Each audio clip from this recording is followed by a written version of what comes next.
അഹമ്മദാബാദിൽ സഞ്ജു താണ്ഡവം 50 പൂർത്തിയാക്കുന്ന സഞ്ജു പൂർത്തിയാക്കിയത് 33 പന്തുകളിൽ നിന്നാണ്. എങ്ങനെയാണോ അഭിഷേക് ശർമ്മ ഒരു വെടിക്കെട്ട് കളി കളിച്ചത്, അതേപോലെ സഞ്ജു സാംസൺ നേരെ മറിച്ച് വളരെ കാമായി കമ്പോസ്ഡായി അടിക്കുകയും ചെയ്യുന്നുണ്ട്. പക്ഷേ 50 കഴിഞ്ഞ് പോയ സഞ്ജുവിനെ നമ്മൾ കാണുന്നത് അക്രമാസക്തമായി അടിക്കുന്നതാണ്. എല്ലാ പന്തും ബൗണ്ടറികളിൽ അടിച്ചു കൂട്ടുന്ന സഞ്ജുവിനെ കാണുക. നമുക്ക് സിക്സറുകളോട് സിക്സറുകൾ, അങ്ങനെ ടൂർണമെൻറ്റിൽ ഏറ്റവും കൂടുതൽ സിക്സറുകൾ അടിച്ച താരമായിട്ട് സഞ്ജു സാംസൺ മാറുകയാണ് ഈ ഇന്നിങ്സിലൂടെ. ഇത് വിയർപ്പ് തൂനിയിട്ട കുപ്പായം തന്നെ ആട്ടോ, അല്ലാതെ വേറെ ഒരിടത്തൊന്നും കിട്ടിയതല്ല എന്ന് കൃത്യമായി വ്യക്തമാക്കുന്നു. നമ്മൾ സഞ്ജു 50 അടിക്കുമ്പോഴേക്കും ടീം ടോട്ടൽ 12 ഓവറുകൾ ആകുമ്പോഴേക്കും ഇന്ത്യൻ സ്കോർ 160 എത്തുകയാണ്. പക്ഷേ അതായത് ഇംഗ്ലണ്ടിലേക്ക് അടിച്ച ടോട്ടലിനേക്കാളും ഒരു പടി മുകളിൽ നിൽക്കുകയാണ് ഇന്ത്യൻ നിലവിൽ. ടോട്ടൽ ഏകദേശം ഈ കപ്പല്ലാതെ എങ്ങോട്ടും പോവില്ല എന്നുള്ളത് നമ്മൾ പരസ്യങ്ങളൊക്കെ കാണാറുണ്ട്, 300 അടിക്കുന്ന ഇന്ത്യ എന്നുള്ളത്. പക്ഷെ അതൊക്കെ സാധാരണ ചെറിയ ടീമെന്ന് വെച്ചാൽ ഫൈനലിലൊക്കെ അങ്ങനെ ഒരു സ്വപ്നം ഉണ്ടാവുമെന്ന് പോലും ചിന്തിച്ചല്ല.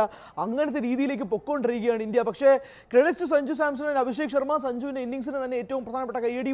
അടുപ്പിച്ച് 3 കളികളുടെ ഹാഫ് സെഞ്ചുറി.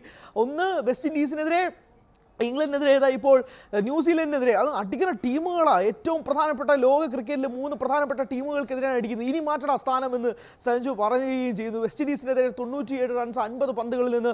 ഇവിടെ 89 റൺസ് 42 പന്തുകളിൽ നിന്നും. പിന്നെ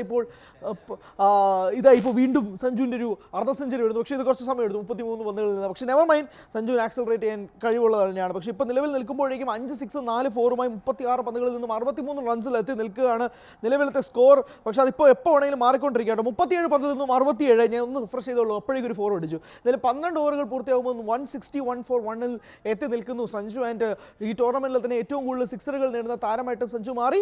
അതനുസരിച്ച് ഇപ്പോൾ ടീമിൽ സ്കോറുകളും മാറ്റിക്കൊണ്ടിരിക്കുകയാണ് സഞ്ജു. വീണ്ടും ഒരു 50, 3 കൺസിസ്റ്റൻറ്റ് 50 അടുപ്പിച്ച് സഞ്ജുവിൻ്റെ ബാറ്റിൽ നിന്ന് പിറക്കുകയാണ്. നിസ്സംശയം പറയാം, ഉറപ്പിക്കാം, പ്ലെയർ ഓഫ് ദ ടൂർണമെൻ്റ് ആയിട്ട് സഞ്ജു സാംസൺ മാറുകയാണ്. ഇനി ഇത് മറിച്ചിടണമെങ്കിൽ ഒരു വലിയ ലോകാത്ഭുതം സംഭവിക്കണം. കാരണം 5 മത്സരങ്ങൾ, പക്ഷേ 5 മത്സരങ്ങൾ കളിച്ചിട്ട് പ്ലെയർ ഓഫ് ദ ടൂർണമെൻറ്റ് വാങ്ങിച്ചെടുക്കുക എന്ന് പറഞ്ഞാൽ, അതും ന്യൂസിലൻഡ് സീരീസിന് മുമ്പ് ടീമിൽ നിന്നും പുറത്താക്കപ്പെട്ട പ്ലെയറാണ് പ്ലെയർ ഓഫ് ദ ടൂർണമെൻറ്റ് വാങ്ങുക എന്ന് പറഞ്ഞാൽ അൾട്ടിമേറ്റ് രോമാഞ്ചം. സിനിമയിൽ പോലും കാണില്ല ഇതുപോലൊരു ഫീൽ എന്ന് എടുത്തു പറയേണ്ടിയിരിക്കുന്നു. 3 മത്സരങ്ങളിൽ കംബാക്ക് എന്നൊക്കെ പറഞ്ഞാൽ ഇത് കംബാക്ക്. അഭിഷേക് ശർമ്മയ്ക്ക് വയ്യാണ്ടായിട്ട് ടീമിലേക്ക് നമീബിയക്കെതിരെ വരുന്നു. അത് കഴിഞ്ഞ് വീണ്ടും സ്ഥാനം നഷ്ടമാവുന്നു. അതിനുശേഷം വീണ്ടും ടീമിലേക്ക് വരുന്നു. പിന്നെ സൗത്ത് ആഫ്രിക്കയുടെ തോൽവി, അത് കഴിഞ്ഞ് വീണ്ടും ടീമിലേക്ക്. അങ്ങനെ വന്നു പോയി അവസാനം ഇനി എന്നെ മാറ്റരുതെന്ന് പറഞ്ഞുകൊണ്ടുള്ള 3 ഫട്ടാഫട്ട് ഇന്നിങ്സ്. അടിച്ച അടികൾ എല്ലാം ഓരോന്നും മെച്ചമായിട്ട് പൊയ്ക്കൊണ്ടിരിക്കുന്ന ഇന്നിങ്സ്.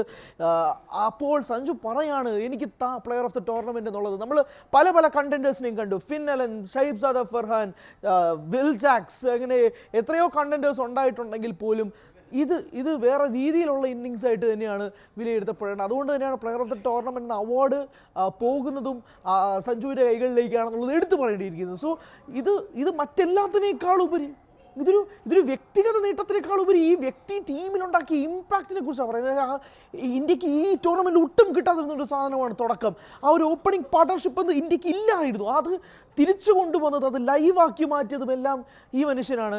ഈ കളി തുടങ്ങുന്നതിന് മുമ്പ് 140 കോടി ജനങ്ങളും ആഗ്രഹിച്ചിരുന്നത് ഈ മനുഷ്യൻ തിളങ്ങുമോ എന്നതായിരുന്നു. അഭിഷേക് ശർമ്മ തിളങ്ങി 50 അടിച്ചിട്ട് വീണ്ടും പോയപ്പോൾ പോലും ആ തിളക്കമാർന്ന ഇന്നിങ്സിൻ്റെ ഒരു തിളക്കം പോലും ചോരാതെ ഈ മത്സരത്തിലും കളിച്ച് തുടർച്ചയായും 50 അടിച്ചുകൂട്ടി ഈ മനുഷ്യന് കൊടുത്തില്ലെങ്കിൽ പിന്നെ നിങ്ങൾ വേറെ ആർക്ക് player of the tournament award കൊടുക്കും? വേറെ ഒരാൾക്കും കൊടുക്കില്ല. വോട്ടിങ്ങിൽ എത്രയോ മുൻപന്തിയിലാണ് സഞ്ജു.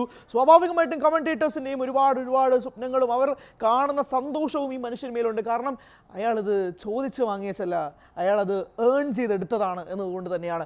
വെറും 3 മത്സരങ്ങൾ, പക്ഷേ അടുപ്പിച്ച് കിട്ടിയ 3 മത്സരങ്ങൾ കൊണ്ട് ഒരു ടൂർണമെൻറ്റിനെ തന്നെ തിരിച്ചുവിട്ട ഒരു പ്ലെയറാക്കി മാറ്റുന്നു സഞ്ജു സാംസൺ. അതുകൊണ്ട് തന്നെ ആ പ്ലെയർ ഓഫ് ദ ടൂർണമെൻറ്റ് അക്ഷരാർത്ഥത്തിൽ ഈ മനുഷ്യൻ്റെ കൈകളിലേക്ക് ഏൽപ്പിച്ചില്ലെങ്കിൽ നിങ്ങൾ വേറെ ആർക്കാണ് കൊടുക്കാൻ പോകുന്നത് എന്നുള്ള നിർണായകമായ ചോദ്യം കൂടി നിൽക്കുകയാണ്. So he is eligible. 100% player of the tournament award ഈ മനുഷ്യനിലേക്ക് തന്നെയാണ് പോകുന്നതെന്ന് അക്ഷരാർത്ഥത്തിൽ പറയാൻ കഴിയുന്ന നിമിഷത്തിലേക്ക് കാര്യങ്ങൾ നീങ്ങുകയാണ്. സോ സഞ്ജു സാംസൺ, മലയാളി താരം, തിരുവനന്തപുരംകാരൻ, വിഴിഞ്ഞം പയ്യൻ, ICC T20 ലോകകപ്പ് 2026 player of the tournament award വാങ്ങാൻ പോവുകയാണ്. കൂടുതൽ വാർത്തകൾക്ക് News 18 Keralam YouTube channel subscribe ചെയ്യുക.